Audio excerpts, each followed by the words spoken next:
নমস্কার, আজকে একটা আটা দিয়ে হেলদি মোমোর রেসিপি নিয়ে হাজির হয়েছি। আমার চ্যানেল কুক উইথ মনিদীপাতে আপনাদের সকলকে স্বাগত জানাই।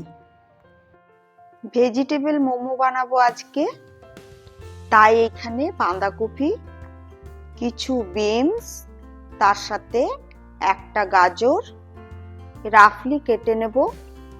কিছু মটরশুঁটিও ছাড়িয়ে নিয়েছি। প্রত্যেকটা সবজি কেটে নেওয়ার পরে আবার একটু ভালো করে ধুয়ে নিয়েছি।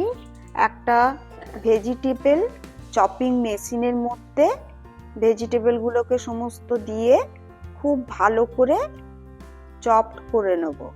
এখানে কিন্তু আপনারা ছুরি দিয়েও ছোট ছোট করে কেটে নিতে পারেন। ভেজিটেবলগুলি কাটা হয়ে যাওয়ার পরে এখন গ্যাসের চুলোর মধ্যে কড়াই বসিয়ে তার মধ্যে সাদা তেল খানিকটা দিয়ে কয়েক কোয়া রসুন খুব ভালো করে থেতো করে নেব। সাদা তেলের মধ্যে থেতো করা রসুন দিয়ে ওই তেলের মধ্যেই 1 চামচ গুঁড়ো লঙ্কা দিয়ে দেব, 1 চামচ আদা বাটা। এখানে কিন্তু আমি পেঁয়াজ দিইনি, আপনারা মনে করলে পেঁয়াজের কুচিও দিতে পারেন। সম্পূর্ণ চপড করা ভেজিটেবলগুলো ওপর থেকে দিয়ে 1 চামচ নুন দিয়ে 1 চামচ জিরে গুঁড়ো, স্বাদ অনুসারে চিনি। ফ্লেমটা কিন্তু হাই রাখবো। সোয়া সসের ঢাকনার 1 ঢাকনা সোয়া সস হাই ফ্লেমে খুব ভালো করে ভেজে নেব। মোমোর পুরের মধ্যে একটা বাইন্ডিং আনার জন্য একটা কাপে একটু জল, কর্নফ্লাওয়ার একসাথে গুলে নিয়ে ভেজিটেবল ভাজার সাথে মিক্স করে দেব। দেখুন মোমোর পুরটা ঠিক এইরকম তৈরি হবে। আজকের মোমোটা কিন্তু আমি একদম হেলদি ভাবে আর কম মশলাতে বানিয়েছি, তাই 2 কাপ আটা নিয়ে নিব। আটার মধ্যে কিন্তু নুন, তেল কিচ্ছু দেব না। প্লেন আটাটা একটু একটু নর্মাল জল দিয়ে মাখতে থাকবো।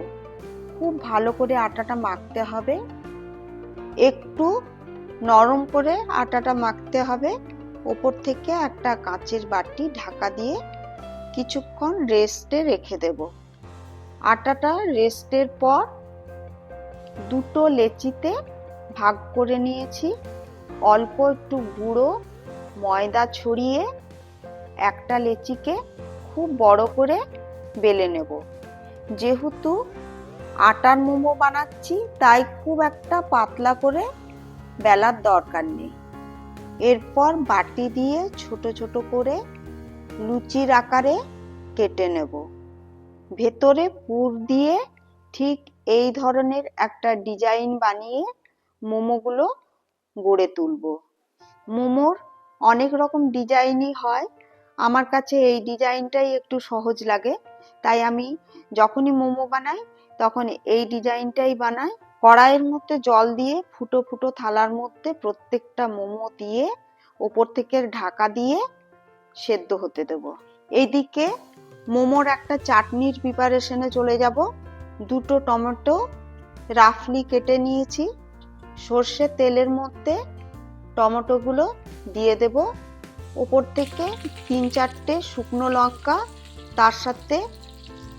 তার সাথে কয়েকটা রসুনের কোয়া, স্বাদ মতো লবণ আর চিনি, কিছুটা ধনেপাতা, সমস্ত কিছু কিছুক্ষণের জন্য সেদ্ধ হতে দেব। এদিকে আমাদের আটা মোমো রেডি হয়ে গেছে। মোমোর চাটনিটা একটু ঠান্ডা হলে তারপরে মিক্সার গ্রাইন্ডারের মধ্যে দিয়ে গ্রাইন্ড করে নেব। চাটনি এখানে রেডি হয়ে গেছে। মোমোর উপরে ধনেপাতা আর চাটনি দিয়ে পরিবেশন করুন।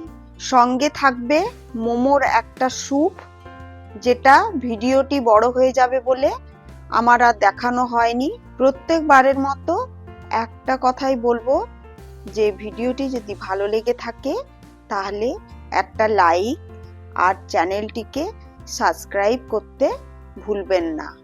আমি মনিদীপা হাজির হচ্ছি আবার নিত্য নতুন রেসিপি নিয়ে।